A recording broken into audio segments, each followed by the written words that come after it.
Hi friends, welcome to our channel Chillamma creation. இன்றைக்கி நம்ம சேனலில் என்ன பார்க்க போகிறோன்னா ஒரு சூப்பரான ஹேர் பேக் தாங்க பார்க்க போகிறோம். இந்த ஹேர் பேக் செய்கிறதுக்கு இயற்கையாக நம்ம வீட்டில் என்னென்ன இலைகள் இருக்கோ அது எல்லாமே தான் நான் யூஸ் பண்ணியிருக்கேன். செம்பருத்தி இலை, அப்புறம் கீழாநெல்லி கொத்து ஒரு 10 கொத்து எடுத்திருக்கேன். அப்புறம் சந்தன கலர் செம்பருத்தி பூ. சிகப்பு செம்பருத்தி பூன்னு பார்த்தீங்கன்னா அது இன்னுமே மருத்துவ பயன் அதிகம். அது இன்னும் முடி வளர்ச்சிக்கு ரொம்பவே ஹெல்ப் பண்ணும். ஒரு கீத்து கத்தாழை, 2 கொத்து வேப்பிலை.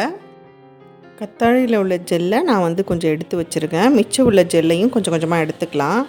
இந்த கத்தாழையில் பார்த்திங்கன்னா எடுத்தோடனே கொஞ்சம் கொழப்பு தன்மை அதிகமாக இருக்கும். அதை நல்லா ஒரு 5-6 தடவை வாஷ் பண்ணிவிட்டு அதுக்கப்புறமே இந்த நம்ம இலைகளோடு சேர்த்துக்கலாம்.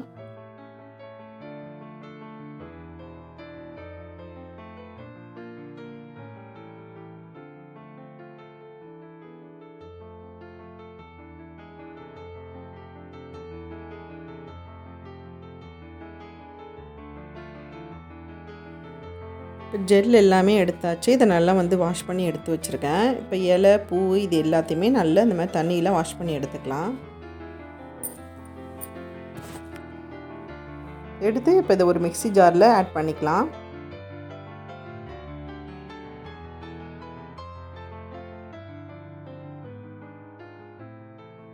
இந்த இலையோடு பார்த்தீங்கன்னா ஒரு 10 துளசி இலை சேர்த்துருக்கேன். துளசி இலையோட வாசனைக்கு பேன், பொடுகு இதெல்லாம் தலையில் வராது. அது சேர்த்தா ரொம்பவே நல்லது. அதனால் அதையும் சேர்த்துக்கிறேன். இப்போ இதோட கடைசியாக ஆலோவேரா ஜெல்லையும் சேர்த்துக்கலாம். சேர்த்து இது எல்லாத்தையும் நல்லா மிக்சியில் அரைச்சி எடுத்துகிட்டு வந்துக்கலாம். இப்போ எல்லாமே அரைச்சி எடுத்தாச்சு. இதை ஒரு பவுலில் மாற்றிக்கலாம். ஹேர் பேக் சூப்பராக ரெடி ஆகிருக்கு பாருங்கள். வாரம் ஒரு தடவை இந்த ஹேர் பேக் போட்டு நல்லா 20 நிமிஷம் ஊற வச்சுட்டு அதுக்கப்புறம் நம்ம சீக்காவோ ஷாம்புவோ போட்டு குளித்தோன்னா ஹேர் க்ரோத் சூப்பராக இருக்கும். நீங்களும் ட்ரை பண்ணி பாருங்கள். இந்த ஹேர் பேக்கில் 1 டேபிள் ஸ்பூன் அளவுக்கு நம்ம விளக்கெண்ணெய் சேர்த்துக்கலாம். இந்த விளக்கெண்ணெய் தலைமுடியை நல்லா அடர்த்தியாக வளர்கிறதுக்கு ரொம்பவே ஹெல்ப் பண்ணும். அதனால் இதை சேர்த்துக்கலாம்.